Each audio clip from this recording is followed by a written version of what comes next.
Journey to the West, an audio drama series. Chapter 18, Part 2. After being asked about what happened, Squire Gao explained, "This village of ours has never once in time encountered any evil spirit or ravaging monster. This old man here is unfortunate to have no sons but just 3 daughters. The eldest was named Xianglan, meaning fragrant orchid. The second was named Yulan, meaning jade orchid. The youngest was named Cuilan, meaning green orchid. The elder 2 were arranged to be married to fellow villagers since a young age. Only the youngest daughter was left. We wanted her to marry a son-in-law who could join our family, acting as a caretaker for my old age. He will need to serve the family and work for us. Somehow 3 years ago a man showed up. He looked rather neat, if you ask me. He said he came from the mountain of the Blessed Mound. His last name was Zhu, meaning pig. He had no parents or siblings and would like to be my in-house son-in-law. This old man saw that he was a man without attachment, so I accepted him into the family. When he was just married into our doors, he was rather hard-working. He needed no ox or tools to plow the fields, no sickle or staff to harvest grains. He left at dark and returned at day. That was all fine with us. But there was one problem. His face changes." Xingzhe asked, "In what way?" Squire Gao answered, "When he just arrived, he was one large, dark man. Later, he turned into this fool with a long mouth and huge ears. There's even a patch of bristle on the back of his head. His torso got so rough and terrifying, and his face looked just like a pig. He also had an enormous appetite. For every meal he would consume 3 to 5 dou of rice. Even just for morning snack, he would eat over 100 baked rolls before calling enough. Thankfully, he's a vegetarian. If he went on to consume meat and wine, this old man's estate and property would be dried up in less than half a year." Here, dou is a Chinese unit for volume. 1 dou would be about 10 liters in this context. Sanzang remarked, "It's because he has worked so much that he is eating this much." Squire Gao said, "Eating would only be a small flaw. He can now manipulate wind and goes about in cloud and mist, kicking up stones and sand. It's so scary that my family, along with our neighbors, have not had a day's peace. He also locked up my youngest daughter, Cuilan, in the rear hall, keeping us from seeing her for half a year. We don't even know whether she's dead or alive. That was how we learned that he was a monster and began seeking a religious expert to get rid of him." Xingzhe said, "How hard could that be? Calm your heart, old man. I will certainly capture him for you tonight. Now have him sign the divorce papers and return your daughter back to you. How does that sound?" Squire Gao said with joy, "This small act of accepting him into my family has ruined my good reputation and distanced my relatives. If you could capture him, there wouldn't be a need for any paper. Please just get rid of him once and for all, if that is possible." Xingzhe said, "Easy, easy. Once night falls, we'll see what he has got." The old man was overjoyed and instructed his servants to wipe clean the furniture and prepare a vegetarian meal. When they were done eating, it was getting late. The old man asked, "What weapon do you want? How many helpers do you need around? We shall be prepared as early as possible." Xingzhe said, "I've got my own weapon." The old man said, "The 2 of you have only got that 1 staff. How could it possibly go up against that monster?" Xingzhe then pulled out a sewing needle from inside his ear. He held it in his hand before waving it against the wind, turning the needle into the golden-hooped iron rod that was thick as a rice bowl. He said to Squire Gao, "Look at this rod. Is it not better than the weapons you have? Is this enough to go up against the monster?" Squire Gao then asked, "If you have a weapon ready, what about helpers?" Xingzhe said, "I need no helpers for myself, but you've got to find a few virtuous old men who can sit down and chat with my master while I leave him behind. Once I capture the monster, I will bring him over to confess his crimes and get rid of him for you once and for all." The old man then had his servant boys go invite a few relatives and friends over. They soon arrived and greeted each other. Xingzhe then said, "Master, relax and sit tight. Elder Sun will be on my way." Look at him, clasping the iron rod while grabbing Squire Gao to ask, "Take me to the rear hall where the monster resides." Squire Gao then brought him to the gate to the rear hall. Xingzhe said, "Bring the keys." Squire Gao said, "Look around. If keys could be used, we wouldn't be asking for your help." Xingzhe chuckled and said, "You old men have old age but not a sense of humor. I was only joking with you and you took it seriously." He then walked up and touched the lock. The thing was poured into a solid mass with liquid copper. With one vicious strike from the golden hooked rod, he smashed the lock and burst open the doors, saying, "Old Gao, go call your daughter's name and see if she's inside." The old man summoned his courage before calling, "My third girl." His daughter recognized her father's voice. Weak and short of breath, she responded, "Father, I am right here." Xingzhe flashed his golden pupils and looked into the dark shadows. And what was she like? With messy hair and a dusty face, her gorgeous form was falling apart. Her cherry lips was losing signs of blood, and her limbs were weak. Frowning were her lightly painted brows, thin and frail, she spoke in a soft voice. She walked over and saw Squire Gao. They embraced each other and began crying loudly. Xingzhe said, "Don't cry just yet, don't cry now. I'm asking you, where did the monster go?" The lady answered, "I have no idea.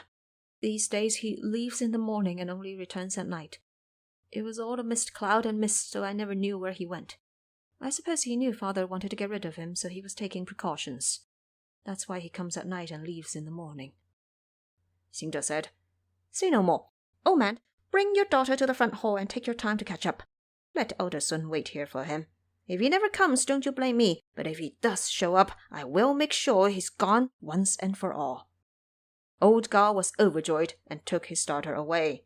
Xingzhe then used his magical tricks and, with a shake of his body, transformed into the spitting image of the lady. He then sat alone in the room to wait for the monster. Soon a gust of wind arrived, blowing up stones and sand. What splendid wind! It started small, but soon became an unstoppable force of nature. Unrooting plants and sending animals into panic, it could break a house into pieces. Smaller gods would have to abandon their temples, while bigger ones file a report to heaven. Crashing a ship at sea was one thing, just wait until the Great Wall falls. In the midst of this wild hurricane, a monster appeared in mid-air. He was indeed hideous.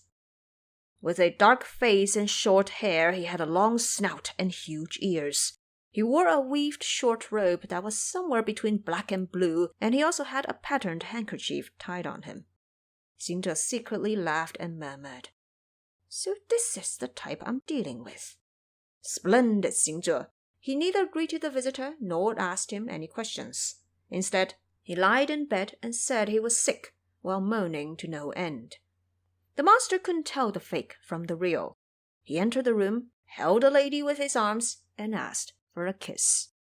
Xingzhe thought to himself in amusement, "He really is here to mess with Elder Sun." He then pulled a few moves and held up the monster's long snout. Throwing him down by the head, he pushed the monster off the bed into a heavy fall. The monster picked himself up and leaned against the edge of the bed, asking, "Darling, why are you so mad at me today? I'm guessing I came too late." Xingzhe replied, "I'm not mad. Not mad at all." The monster said, "If you aren't mad at me, why did you throw me off like that?" Xingzhe said, "Why are you so small-minded, grabbing me for a kiss like that? I'm not feeling so well today. If I'm well like usual, I would have opened the door to welcome you inside.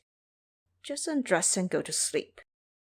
The monster had no idea of her true intentions, so he really did undress. Xingzhe then jumped up and sat on the waste bucket. The monster came back to bed and groped around only to find no one there. He then called, "My darling lady, where have you gone? Please undress and come to bed." Xingzhe answered, "You can go to bed first. Allow me to empty my bowels." The monster indeed undressed and went to bed first. Suddenly, Xingzhe sighed and said, "What terrible luck." The monster asked, "What are you unhappy about? What do you mean by terrible luck? When I entered your family, I certainly consumed quite some food, but I didn't eat them for nothing. I've done plenty of work for you. All the floor sweeping, ditch draining, brick moving, wall building, plowing, planting, and taking care of your properties were done by me. Right now, you are dressed in brocade and wearing jewelry. Flowers and fruits are served through all 4 seasons, and vegetables are cooked for each of the 8 holidays. What else are you unsatisfied about? Sighing and moaning like this. Talk of this terrible luck nonsense." Xingzhe explained, "That's not quite the argument. Just today, my parents were throwing bricks and tiles from the other side of the wall when they insulted me with violence." The monster asked, "What did they insult you with violence for?" Xingzhe answered, "They said the fact that we are married and you are one of his sons-in-law is such a disgrace. A person with such a hideous face cannot meet up with his brothers-in-law, nor can he be shown to other relatives. They also never knew you came and went by cloud and mist. They have no idea where you're from or what your name is. You ruined father's good reputation and are a stain to the family. That's what they insulted me for. It's why I was upset." The monster said, "I do look rather hideous, but it isn't that hard to look handsome. When I first arrived, I already told him everything, which is why he agreed to take me in. Why did he say such things now? My home lies in the mountain of the Blessed Mound, inside the Cloudy Path Cave. I am named for my looks, which is Zhu. My proper name is Zhu Ganglie. If he asks you again, just tell him these exact words." Xingzhe thought to himself in delight, "What an honest creature he is, confessing everything in detail without the use of torture. Now that I have the place and name, I could capture him no matter what." He then said, "Father has invited a religious expert to capture you." The monster cackled, Go to sleep, don't you pay any attention to him. I possess all transformations from the arts of heaven and a 9-pronged rake. What religious expert or monk or Taoist could ever frighten me? Even if your father were faithful enough to invite over Dangmo Zushi, the monster-sweeping patriarch of the 9-fold heaven, he would be an acquaintance of mine and wouldn't dare mess with me." Xingzhe said, "He said he invited this heaven-equaling great sage by the name of Sun, who caused havoc in heaven 500 years ago to get you." The monster heard the name and became rather afraid. "If you say so, then I'm leaving. This marriage is no more." Xingzhe asked, "Why are you leaving?" The monster answered, "You have no idea. That Bima Wen who wreaked havoc in heaven has some tricks up his sleeves. I fear that I am no match against him. It will ruin my reputation, and that just wouldn't do." He then put on his clothes and opened the door. Just as he was heading out, Xingzhe grabbed him before wiping his own face and revealing his true form, yelling, "Good monster, where are you heading? Raise your head and see who I am." The monster turned his eyes around and saw Xingzhe with his protruding mouth, sharp chin, fire eyes, golden pupils, and hairy face. He was virtually a living thunder god. The sight terrified the monster as his limbs went numb. With a loud rip, he tore his clothes before escaping in a violent gust of wind. Xingzhe hurried forward and struck at the wind with his iron rod. The monster then transformed into 10,000 beams of fiery light before returning straight back to his home mountain.